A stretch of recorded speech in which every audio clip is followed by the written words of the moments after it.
हमारे साथ में मनीष जी जुड़े हुए हैं। एक बारी हम लोग इनकी बातों को लेकर के अपने वीडियो के माध्यम से आप लोगों को दिखाना चाहते हैं कि आखिर में इनका दर्द क्या है। आप लोग इन्हीं के जुबानी सुनिए। जी सर, मनीष जी आपका स्वागत है हमारे चैनल पे। धन्यवाद आपका, आप जैसे चैनल ने हमारी आवाज़ उठाते हैं, हमारे लिए बहुत आभारी है आपका। मैं 40 डिपार्टमेंट में MCD में था, मैं करोल बाग जोन में। हम थे 15 CD भी थे एक जोन में, तो MCD में हमारे कम से कम 200 बंदे थे। तो जब MCD का सदन लगता था तब हमें ही बुलाते थे। यहाँ तक कि जो मेयर की आपने लड़ाई देखी होगी, सारा नेशनल टीवी वहाँ था। जो मेयर की लड़ाई हुई थी उसमें मेयर को, कमिश्नर को और भी बड़े बड़े अधिकारी जो थे उनको हमने बचाया था। हमारे कुछ वहाँ पे मार्शल, मतलब उन्हें भी मार्शल ही कहते हैं जो सदन में जाते हैं। दिल्ली पुलिस अलाउ नहीं होती। पहले होमगार्ड थी, होमगार्ड अब है नहीं, तो सिविल डिफेंस से वो लेते थे। अब जो आपने देखा होगा जो अभी बजट लगा था उसमें हम नहीं थे, क्योंकि हमें तो हटा दिया गया है। 31 तारीख को अक्टूबर को हमें तो यहाँ से निकाल दिया।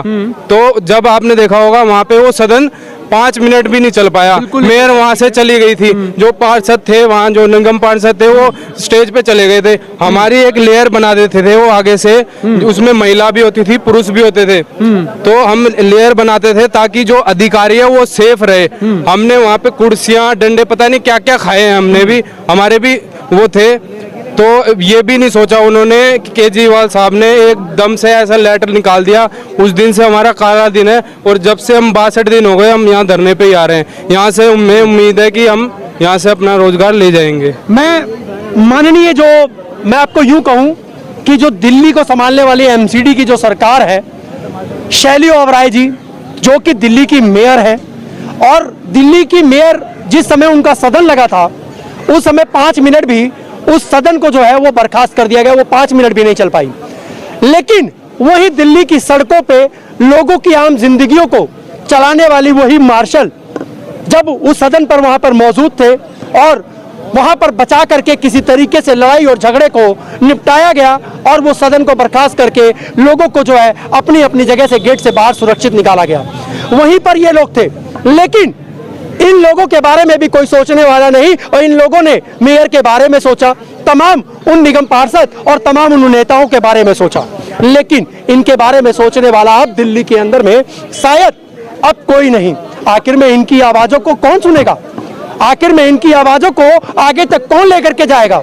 अपनी मांगों को लेकर के आप एक बार बताइए कि आप लोगों की मांगे क्या क्या है? सर, हमारी कुछ मांग नहीं है, हमारी बस 4 मांगे हैं। हमें रोजगार दे दो, जो भी हमारे बीच जो शहादत गई है उनका मुआवजा दे दो, और जो भी पक्की नौकरी दे दो हमें। बस ये ना हो कि कल को हमें ऐसे ही भगा दिया जाए।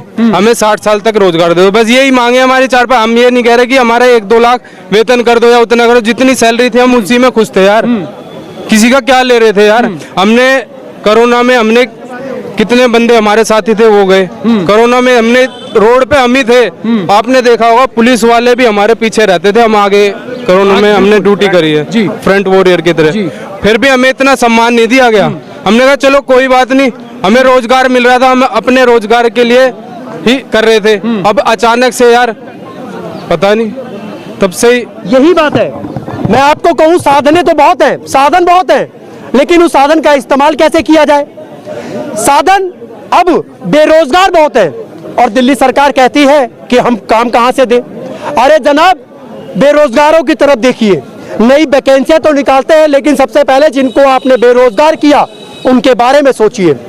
समाधान तो आपके पास है, कलम चलाने से भी निकल जाएगा, लेकिन इन लोगों की बात, इन लोगों की जो मांगे हैं वो भी कोई ऐसी छोटी, कहते हैं कि जब बड़ी बड़ी मांगे जो होती हैं वो नहीं है। एक छोटी और एक मामूली सी मांग है कि उन लोगों को हर महीने की पगार मिलती रहे, इन लोगों को वो नौकरियां मिल जाए, जिन लोगों को किसी ना किसी डिपार्टमेंट पे ऐसी जगह नौकरी मिल जाए, चाहे वो हॉस्पिटल के अंदर में हो, चाहे वो गार्ड की नौकरी हो, लेकिन इनका परिवार चल सके, इनका रोजगार जो है वो चल सके, ताकि आने वाले समय के अंदर में इनके परिवार के या इनका बच्चा भी ये ना कह पाए कि मेरे बाप ने या मेरी माँ ने कुछ हमारे लिए किया नहीं। मैं ये तो नहीं कहूँगा कि इनको बेरोजगार करने के अंदर में गलतियाँ किसकी थी, चाहे वो दिल्ली सरकार की हो, चाहे वो LG साहब जी की हो। किस वजह से अगर इन गलतियों को जो है वो सामने उजागर आज जो है वो वीडियो के माध्यम से हो रही है, लगातार वीडियो चल रही है। लेकिन मैं फिर भी गुजारिश करूंगा अपने वीडियो के माध्यम से कि उनको पता लग सके, एलजी साहब जी को भी और हमारी जो दिल्ली जो सरकार है उसको चलाने वाले जो मुखिया अरविंद केजरीवाल जी को। जी सर, आप कुछ कहना चाह रहे थे? जी मैं आपके चैनल के माध्यम से ये कहना चाहता हूँ कि हमें जिन्होंने बेरोजगार किया, चाहे वो दिल्ली सरकार हो या एलजी जी हो, जी मैं इस चक्कर में नहीं पड़ना चाहता हूँ। बहरहाल बेरोजगार हम लोग को कर दिया है तो ये गलत बात है, और हमें हमारा रोजगार वापस जितनी जल्दी हो दे सके वो करें, वापस दें, ठीक है। उसके बाद में एक चीज़ और दिल्ली सरकार और एलजी साहब से एक ये अपना मतलब मैं अपना व्यक्तिगत या सिविल डिफेंस की तरफ से एक बात रखना चाहता हूँ कि कभी भी किसी भी समय किसी भी दिन कोई आपदा यदि दिल्ली पर, भारत देश के किसी भी कोने पर और किसी भी समाज पर कोई आपदा आती है तो उसके लिए दिल्ली सरकार और एलजी साहब को मैं आश्वस्त करना चाहता हूं कि हम civil defence, as a civil defence आप सबके लिए हमेशा समाज के लिए तन मन और धन से समर्पित रहेंगे, चाहे वो 24/7 हो। किसी भी समय कोई आपदा आती है तो उसके लिए आप बिल्कुल ये बेफिक्र रहिए कि हमें आपने बेरोजगार कर दिया तो उसका असर हम लोगों पे पड़ेगा, बिल्कुल नहीं पड़ेगा। हम जैसे पहले सेवा करते थे उसी प्रकार अब भी सेवा करते रहेंगे 24 घंटा 7 दिन। यदि हमारे देश दिल्ली किसी समाज पर कोई आपदा आती है तो जय हिंद। चलिए एक बार जोरदार तालियां इनके लिए।